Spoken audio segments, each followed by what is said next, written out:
वेदों में लिखा है ईश्वर अजन्मा है। ईश्वर तो एक ही है, लेकिन उनके रूप अनेक हैं। उस एक को छोड़कर उक्त अनेक के आधार पर नियम, पूजा, तीर्थ आदि कर्मकांड को सनातन धर्म का अंत नहीं माना जा सकता। यही सनातन सत्य है और यही सनातन धर्म है। यह एकमात्र ऐसा धर्म है जो आदि अनंत काल से चला आ रहा है और यह हमें परब्रह्म और मोक्ष का मार्ग बताता है। यह हमें किसी चीज का लालच नहीं देता, बल्कि यह हमें उन लालची चीजों से मुक्त होने का मार्ग बताता है। सनातन धर्म के इतिहास को यदि वेदों के अनुसार जाना जाए तो ऋग्वेद में सनातन धर्म की कुछ इस तरह से व्याख्या की गई है।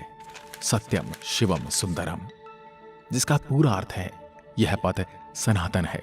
समस्त देवता मनुष्य इसी मार्ग से पैदा हुए हैं तथा प्रगति की है। हे मनुष्य, आप अपने उत्पन्न होने के आधार रूपा अपनी माता को विनिष्ट न करें। वेदों के अनुसार सत्य सनातन है। ईश्वर ही सत्य है, आत्मा ही सत्य है, मोक्ष ही सत्य है और इस सत्य के मार्ग को बताने वाला धर्म ही सनातन धर्म भी सत्य है। सनातन मतलब जो शाश्वत है, सदा के लिए सत्य है। जिन बातों का शाश्वत महत्व है वही सनातन कहा गया है। वह सत्य जो आदिकाल से चला आ रहा है और इसका कभी कोई अंत नहीं है, जिनका न कोई आरंभ है और न अंत है, उस सत्य को ही सनातन सत्य धर्म कहा गया है। सनातन धर्म के मूल तत्व अहिंसा, दया, श्रम, दान, जप, तप, यम, नियम आदि हैं, जिनका शाश्वत महत्व अन्य प्रमुख धर्मों के उदय होने से पूर्व वेदों में इन सिद्धांतों को प्रतिपादित कर दिया गया था।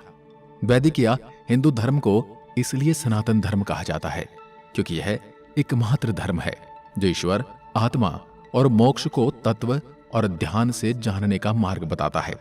मोक्ष की परिभाषा इसी धर्म की देन है। एक निष्ठता, ध्यान, मौन और तप सहित यम नियम के अभ्यास और जागरण का मोक्ष मार्ग है। अन्य कोई मोक्ष का मार्ग नहीं है। मोक्ष से ही आत्मज्ञान और ईश्वर का ज्ञान होता है। ऋग्वेद के अनुसार यही सनातन धर्म का सत्य है। सनातन धर्म के इतिहास में 108 उपनिषद हैं। इनमें से एक बृहदारण्यक उपनिषद की हम बात करते हैं। इसमें लिखा है अस्तो माह सद्गमय, तमसो माह ज्योतिर्गमय, मृत्योर्मा अमृतम गमय। अर्थात हे ईश्वर, मुझे असत्य से सत्य की ओर ले चलो, अंधकार से प्रकाश की ओर ले चलो, मृत्यु से अमृत की ओर ले चलो।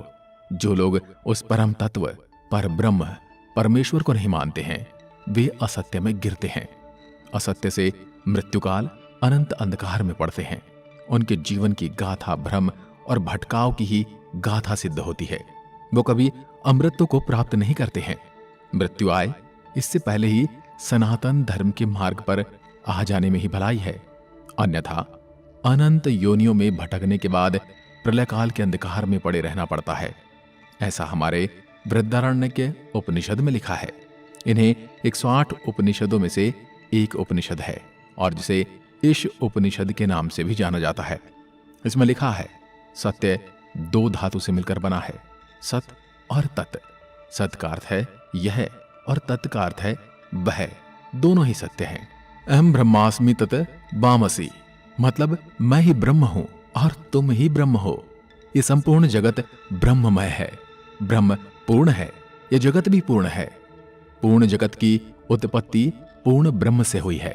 पूर्ण ब्रह्म से पूर्ण जगत की उत्पत्ति होने पर ही ब्रह्म और पूर्णता में न्यूनता नहीं आई।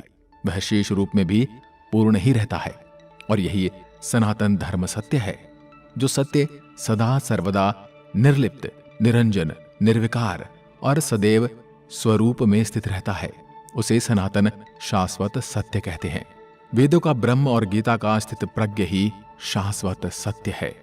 जड़, प्राण, मन, आत्मा और ब्रह्म शाश्वत सत्य की श्रेणी में आते हैं।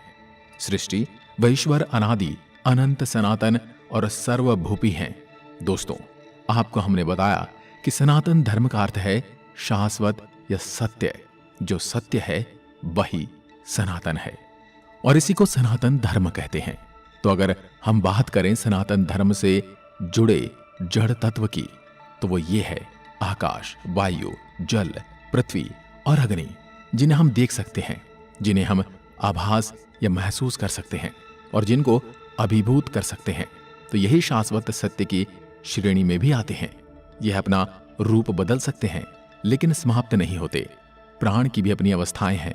प्राण, अपान, समान और यम ज्ञानी लोग ब्रह्म को निपुण और सगुण कहते हैं।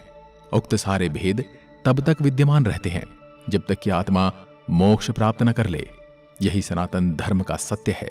अभी तक आपने जाना कि सनातन धर्म क्या है और इसकी उत्पत्ति कहां से हुई और इसके साक्ष्य और प्रमाण हमारे पास क्या हैं।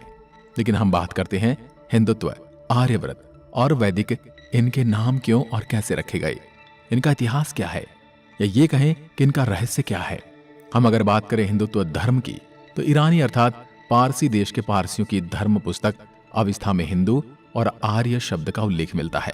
दूसरी ओर अन्य इतिहासकार मानते हैं कि चीनी यात्री ह्वेनसांग के समय में हिंदू शब्द की उत्पत्ति इंदु से हुई है। इंदु शब्द चंद्रमा का पर्यायवाची शब्द है। भारतीय ज्योतिषीय गणना का आधार चंद्रमास ही है। चाइना के लोग भारतीय को इंतु हिंदू कहने लगे। कुछ विद्वान कहते हैं कि हिमालय से हिंदू शब्द की उत्पत्ति हुई। हिंदू कुछ पर्वत के नाम से ही हमारे धर्म का नाम हिंदू पड़ा। और वहीं दूसरी ओर अगर हम बात करें कि आर्यव्रत क्या है, आर्य धर्म क्या है, और आर्य समाज के लोग इसे आर्य धर्म कहते हैं। किसी जाति या धर्म का नाम न होते हुए इसका अर्थ श्रेष्ठ माना गया है, अर्थात जो मन, वचन और कर्म से श्रेष्ठ है वही आर्य है। बौद्ध धर्म के 4 आर्य सत्य का अर्थ ही 4 श्रेष्ठ सत्य होता है। बुद्ध कहते हैं कि उक्त शेष व शाश्वत सत्य को जानकर ही अस्तांगिक मार्ग पर चलना इस धर्मो सनातनो, अर्थात यही सनातन धर्म कहलाता है। इस प्रकार आर्य धर्म का अर्थ शेष क्षमा होता है। प्राचीन भारत को आर्यव्रत भी कहा जाता है, जिसका तात्पर्य शेष जनों की निवास भूमि था। सनातन मार्ग। दोस्तों, जब विज्ञान प्रतीक वस्तु, विचार और तत्व का मूल्यांकन करते हैं, तब इस प्रक्रिया में धर्म के अनेक विश्वास और सिद्धांत धराशाही हो जाते हैं। विज्ञान भी अभी तक सनातन धर्म को पूर्ण रूप से जानने में सक्षम नहीं हुआ है, किंतु वेदांत में उल्लेखित जिस सनातन धर्म की महिमा का वर्णन किया गया है, विज्ञान धीरे धीरे उससे सहमत होता हुआ नजर आ रहा है। हमारे ऋषि मुनियों ने ध्यान और मोक्ष की गहरी अवस्था में ब्रह्म के रहस्य को जानकर उसे स्पष्ट तौर पर व्यक्त किया है। वेदों में सर्वप्रथम ब्रह्म और ब्राह्मण के रहस्य से पर्दा हटाकर मोक्ष की धारणा को प्रतिपादित कर उसके महत्व को समझाया गया था। मोक्ष के बिना आत्मा की कोई गति नहीं है, इसलिए ऋषियों ने मोक्ष के मार्ग को ही सनातन मार्ग माना है। किंतु मोक्ष का मार्ग है क्या? धर्म, अर्थ, काम और मोक्ष में मोक्ष जीवन का अंतिम लक्ष्य है। यम, नियम, अभ्यास और जागरण से ही मोक्ष मार्ग प्राप्त होता है। जन्म और मृत्यु मिथ्या है, जगत ब्रह्म पूर्ण है। ब्रह्म और मोक्ष ही सत्य है। मोक्ष से ही ब्रह्म हुआ जा सकता है। इसके अलावा स्वयं के अस्तित्व को कायम करने के कोई उपाय नहीं है। ब्रह्म के प्रति समर्पित रहने वाले ब्राह्मण और ब्रह्म को जानने वाले ही ब्रह्म ऋषि और ब्रह्म को जानकर ब्रह्ममय हो जाने वाला ही ब्रह्मलीन कहलाता है। सनातन धर्म ही एक ऐसा धर्म है जिसका कोई विरोधाभास नहीं हो सकता, क्योंकि सनातन धर्म के सत्य को जन्म देने वाले अलग अलग काल में अनेक ऋषि हुए हैं। उक्त ऋषि को दृष्टा कहा जाता है, अर्थात जिन्होंने सत्य को जैसा देखा वैसा ही कहा। इसलिए सब ऋषियों की बातों में एक रूपता दिखाई देती है। जो उक्त ऋषियों की बातों को समझ नहीं पाते हैं वे उसे भेदभाव करते हैं। भेद भाषाओं में होता है, अनुवादों में होता है, संस्कृतियों में होता है, परंपराओं में होता है, सिद्धांतों में होता है, लेकिन सत्य में कभी भेदभाव नहीं होता। इसलिए सनातन धर्म एकमात्र ऐसा धर्म है जिसका कोई विरोधाभास नहीं है। सनातन ही सत्य है और सत्य ही सनातन है। दोस्तों, आज के वीडियो में बस इतना ही।